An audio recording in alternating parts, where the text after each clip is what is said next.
I'm Rebecca with Blue Buddha Boutique.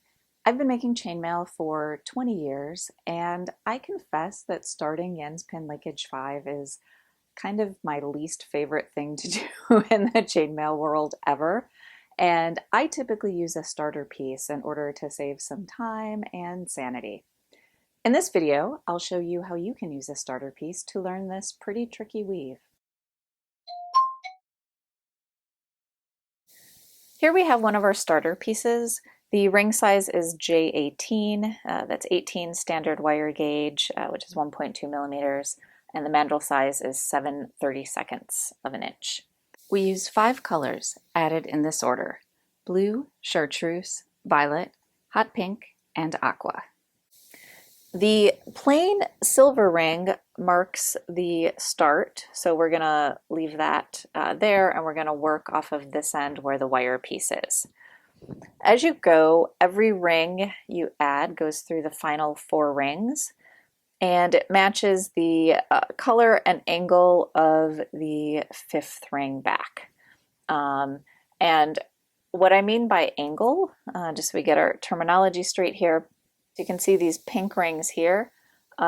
This is what I called angled up, because each ring starts at the bottom beneath the other one of the same color and then winds up on top. So this is angled up like that, angled up, and then angled down, the chartreuse. So this starts at the top and goes down. So those are our 2 orientations there, angled up versus angled down. I want to point out the angle is different on each side of the weave. On this side, the pink rings are angled up. If I rotate the weave 180 degrees, now on this side, they're angled down. In this tutorial, we're always going to be adding rings and working from the side where the rings are angled down like this. Now I've prepped some rings, so we add in this order. So I've got them all pre-opened here and ready to go. They're open slightly wider than I would normally open them. But we're gonna start with a blue ring, and looking at the starter, there's a wire piece here, and it marks the hole where the first ring is going to go. The wire isn't as thick as a ring, so it's possible that it slipped around, so I just want to first double check and make sure it is in the right spot. Now I want to be looking at the blue rings so that they are angled downward. If you see them angled upward, so here these blue rings start at the bottom and go up, then just rotate the weave 180 degrees to the other side, and now they'll be angled downward. So that's what you want to see. And then the wire piece should be resting on top of this final blue ring, which it is. If it were on the underside, that would mean it slid out of place.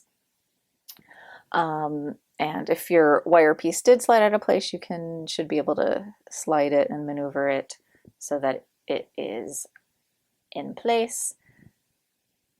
I'm going to leave the wire piece in for this first ring, but that is exactly where your first ring needs to go, is through the path carved out by the wire piece.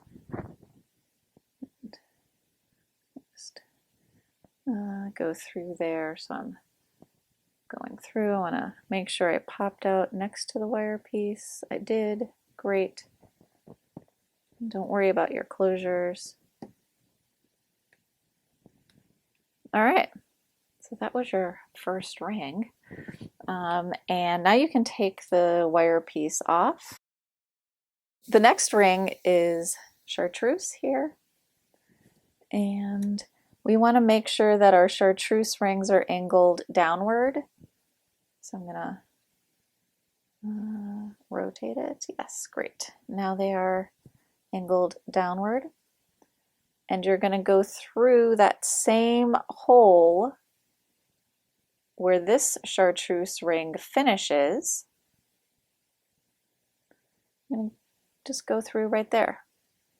Make sure you stack on top of it. You don't want to go through the hole, but go through under here, because that throws off the stacking. So make sure you go through right here. I'm going to go through just like that and close.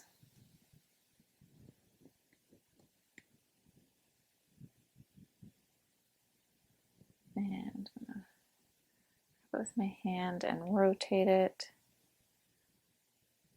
so that now I'm ready to add the next ring in, which is violet. This guy in. Make sure the prior violet rings are all stacked downward. I'm going to put this one right on top here of the prior violet. Goes through 4, goes through all of the end 4. And I have a feeling that I did not pop out in the right spot. Sure enough, I missed the blue one. There we go. So now it's going through the same hole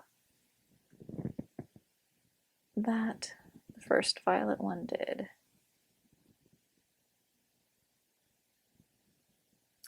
Next color is pink. I'm going to make sure all of these pink rings are angled downward. And through that same hole where the prior pink ring ends, that's where a new pink ring goes. Go through all 4 rings and close. I'm going to grab it, rotate it so that I can now see where the turquoise, oops, that jumped out because that's why they are called jump rings. Let me go through, there we go. So that goes through right there next to the first one. And that was a complete cycle of 5 rings.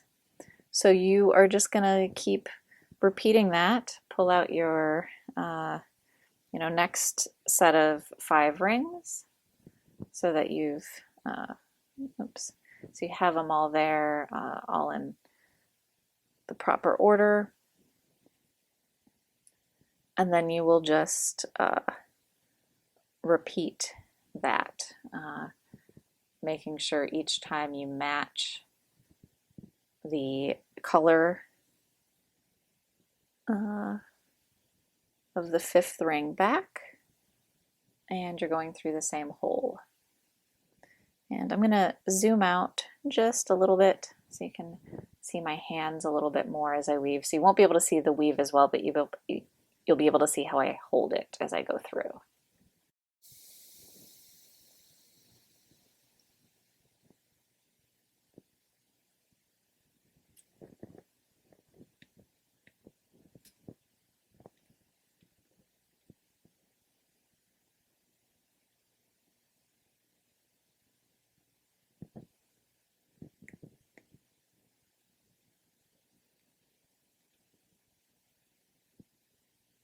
So as I go through, what you'll notice I'm doing is as soon as I close the ring, I grab it with my non-dominant hand, palm facing me, thumb up, rotate it. Now I can easily see the path of the next ring, add it, close, grab, and rotate. And I just keep doing that over and over and over again. And sometimes I will just make sure it's popped out in the right spot and keep on going. I recommend stopping and check your work every 5 rings or so. because if you make a mistake, it can be super annoying and it's such a tight fit to try to go back to fix it. When you check what you're looking for, first off, here's an easy thing to spot, is make sure all your colors are lined up. And for the 5-color version, this is definitely easy to spot because you can tell everything over here is lined up, and then all of a sudden at this point something happened. We skipped a color because now in the column you've got color number 1, 1, 1, and then all of a sudden it switches to color number 2, 2, 2, 2, 2 over here. So we just switched a color. In the 5-color version, as you go down a column, they should all be the same color, no switches. And this, of course, is going to be different if you're doing 2 or 3 colors. There's another video that covers different numbers of colors, so you can check that out if you are looking to do a 2 or 3 or 4 or 6 color version. Another mistake is switching up the angle, the stacking orientation of a particular color. So for example, and let me do this on the chartreuse ring, since that should be pretty easy to spot. Can you see where the pattern is broken? And you can feel free to pause if you'd like. But the ring here breaks the stacking pattern. The prior one is actually okay. The reason why it looks horizontal is because this one was inserted in the wrong spot. And actually the way we've been weaving has been on this side. So as you weave, you always insert your ring on top of the prior one. This one's on top of the prior one. This one is underneath the prior one. And then everything from that direction on is wrong. And sometimes you'll be able to tell as you're weaving that something just doesn't feel right if you've gotten into the rhythm of the weave and then all of a sudden it's really difficult to go through. This might be what's happening. And this is why I suggest checking your work frequently, because at this point, like I regret to inform you, there is no easy fix. So you just have to take these rings out and start from where the misalignment happened. I want you to know it's also possible to have this misalignment start from the beginning. And I don't have a sample of that, so we'll just pretend like this part doesn't exist and this is the entire swatch here. But what you can do is, let's look at these pink rings. So just go one column down, and these are all angled downward. Down, down, down, down, down. As you rotate the weave and go to the next color, these are all angled up, up, up, up, up, up. The next row, violet, down, down, down, down, down. So you can see that their adjacent columns are stacking in opposite directions. So we had pink, down, blue, up, violet, down. The turquoise is up. And then the chartreuse is also up. And then pink is also up.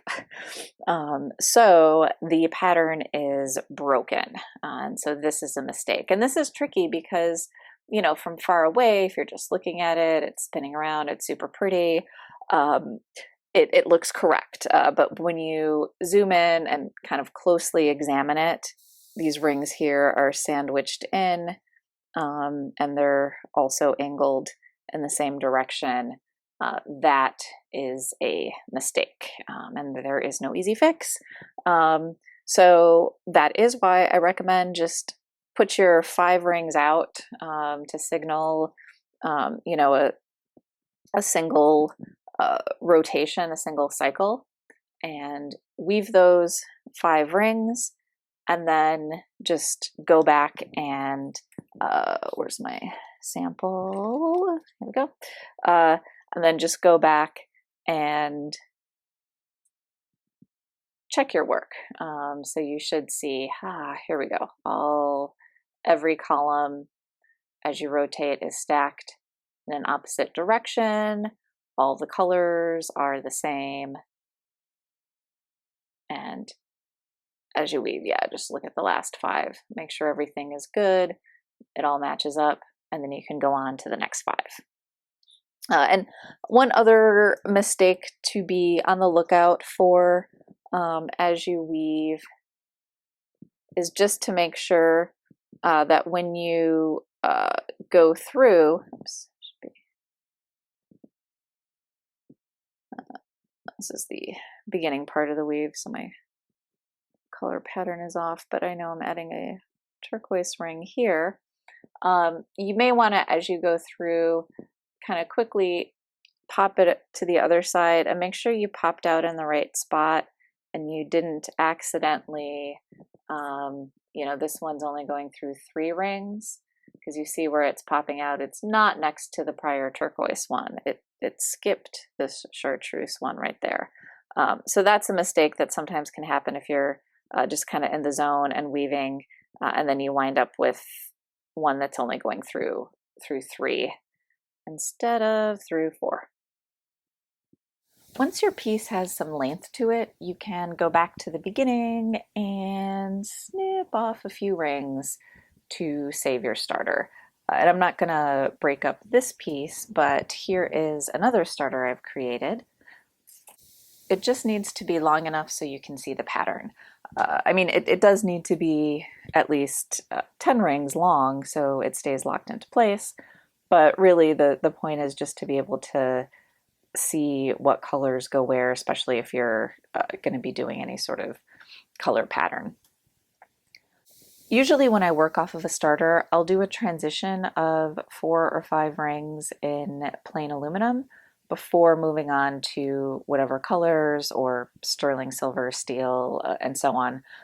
That way it's really, really clear which rings I'm going to be snipping off in order to preserve my starter. I hope this video was helpful.